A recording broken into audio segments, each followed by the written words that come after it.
I picked up some vintage microphones. Check these guys out. These are made by Philips, and I believe they're the EL 1979 is the model. I think these were made starting in the 60s until the 70s. The screen below will correct me because I'll probably be wrong. But they come with this neat little stand that they clip onto. And you're actually listening to me through them right now. This side works great. Absolutely wonderful. But this side over here is a little mute. It's not as loud.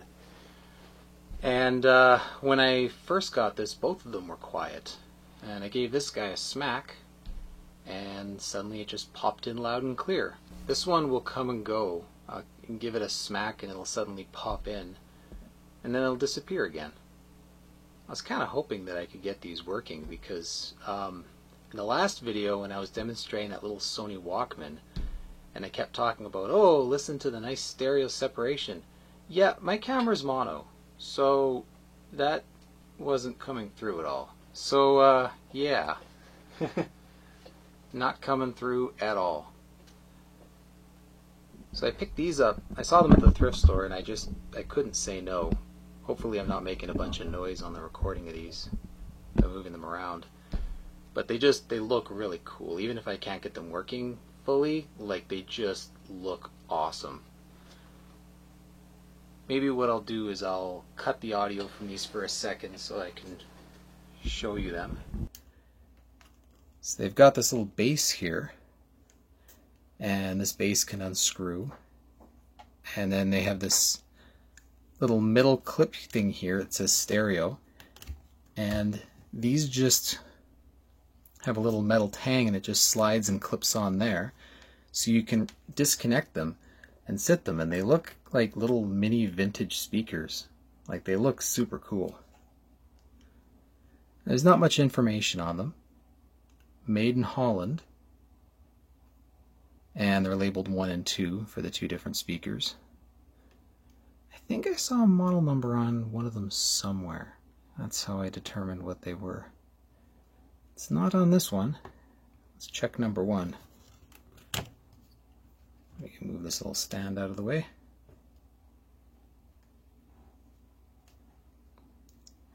That says, oh yeah, there's the model number.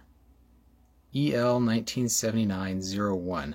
So I think this is the iteration or the series of them. I've seen some online that are the 00, which might be older, so these might actually be newer than that. And so the ones I saw had like a 5-pin DIN that people had online. This came with a 1/4-inch, I'm going to call it a headphone jack, because it was a stereo 1/4-inch jack.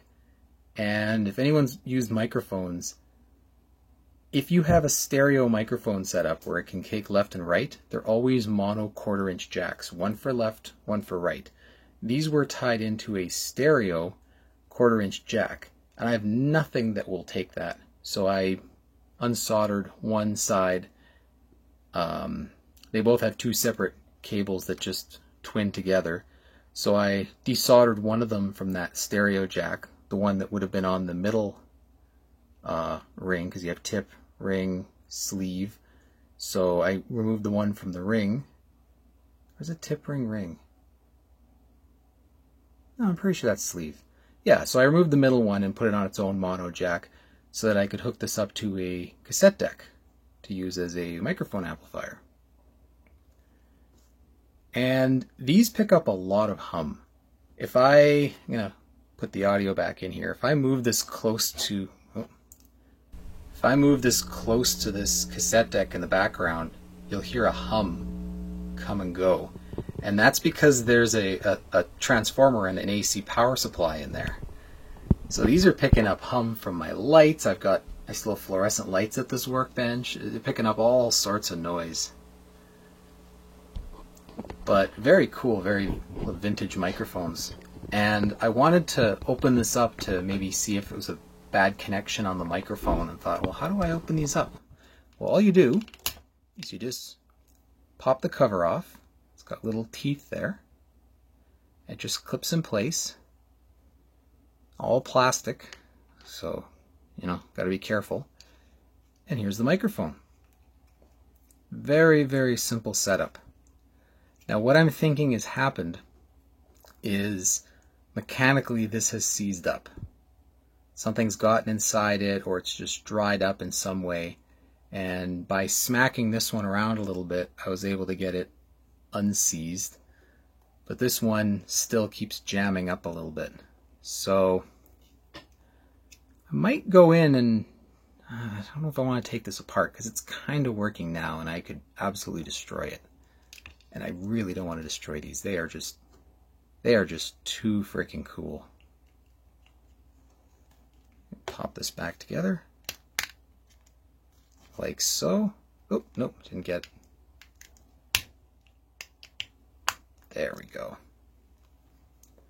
But yeah, like if you look at these and the way they sit, like they made the microphones look like speakers. Oh, sit you. They made the microphones look like speakers of the time. They are absolutely beautiful. So yeah, I'm gonna just do some little test recordings playing off of other stuff. Another item that I have here. This is a Lloyd's cassette stereo, new solid state, model CSH 502. And this has got to be from the 60s, late 60s, maybe early 70s. It's got your switch to go from AC to battery. This is nothing. I suspect that maybe a different model had a radio on this side. This is just mirroring this side. It's got this wonderful red fabric. And you have your tone control, left and right volume separate, because stereo at the time, it's like, ooh, have your own separate volumes. It's made by Lloyd's. Well, it's not made by Lloyd's. Lloyd's was like this brand that was everywhere, and it's kind of, I want to say it was low end. I don't know. VU meters, which is kind of neat. I think this might just be for recording. And then your controls. So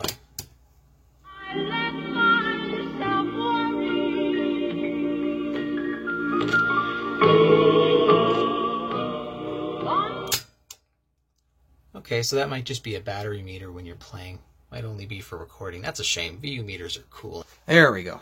Now I'm repositioned. So this thing is portable.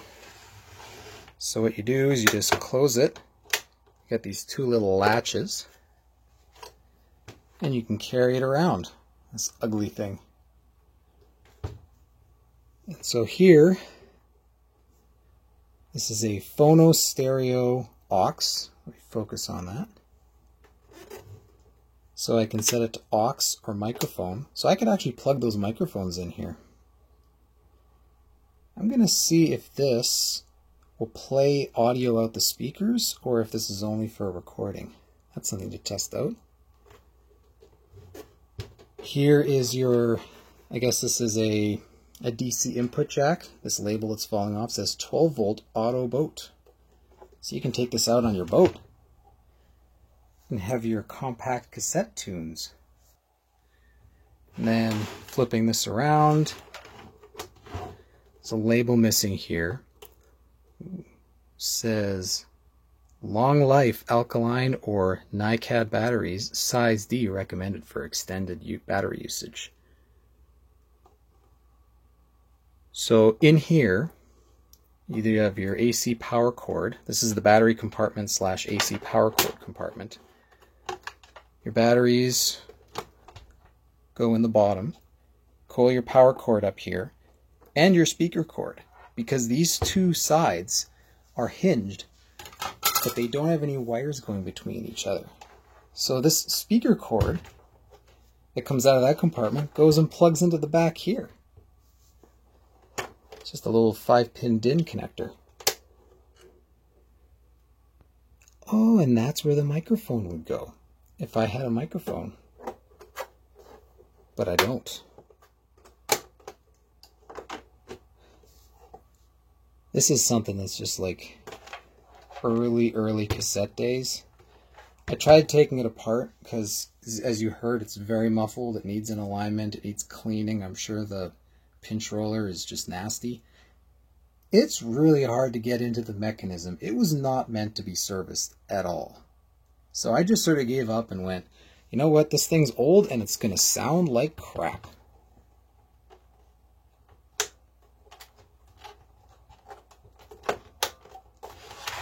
But look at that red.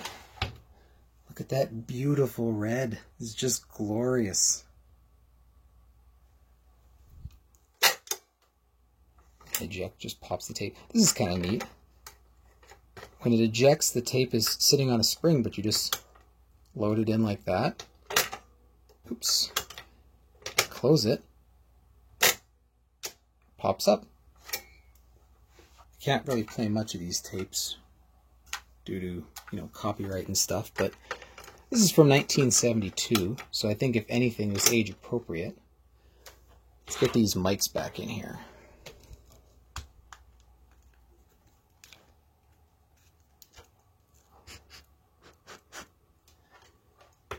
I think one of these microphones is not going to pick up very well, so we'll just have to see.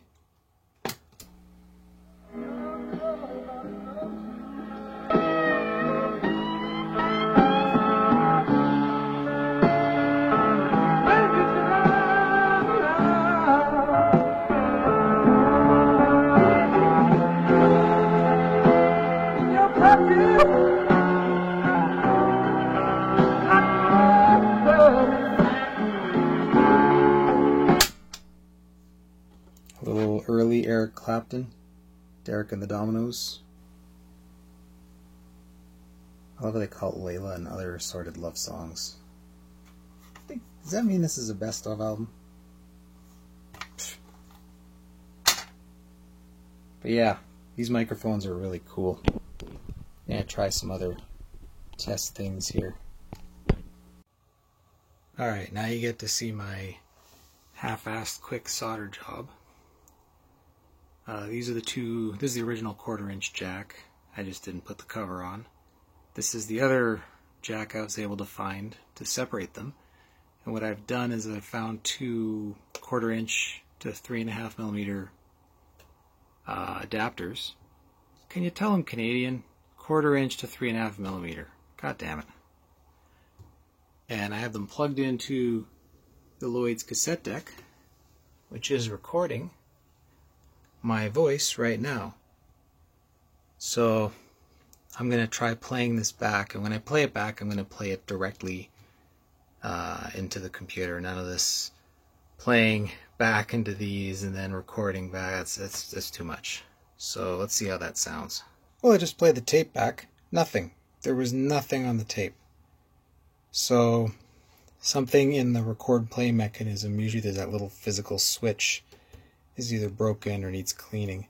Because if I hit pause here and hit record, and then if you watch these VU meters, it's seeing the microphone. So, it's even picking me up right now. So the microphones are working. It's just not recording. I have it set to line level, which basically means it's a lot less hot. When it's set to mic, it has extreme amplification. So that's really all that switch does. It's still two separate jacks for left and right.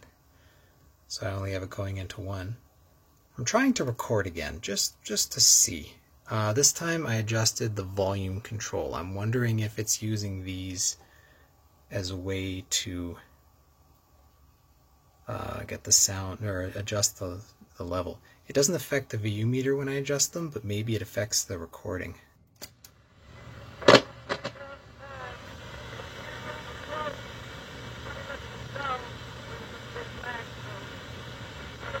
I mean, it's really weak, but that's what I was recording.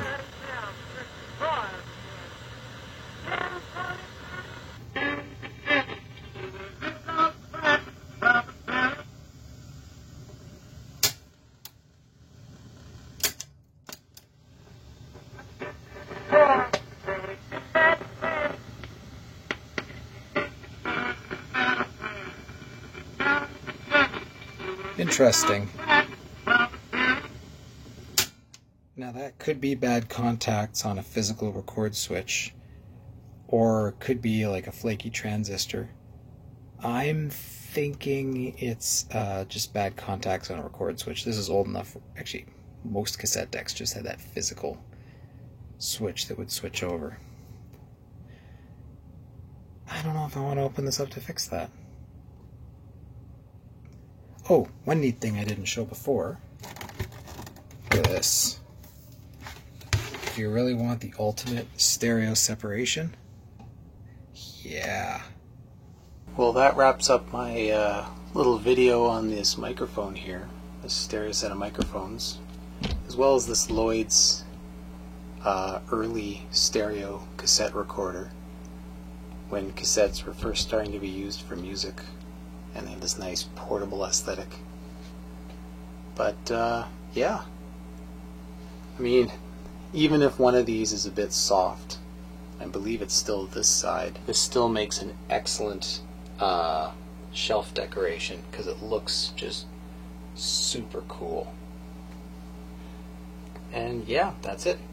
Thanks for watching. You rose, a funny-looking dog with a big black nose. He flew into the sky.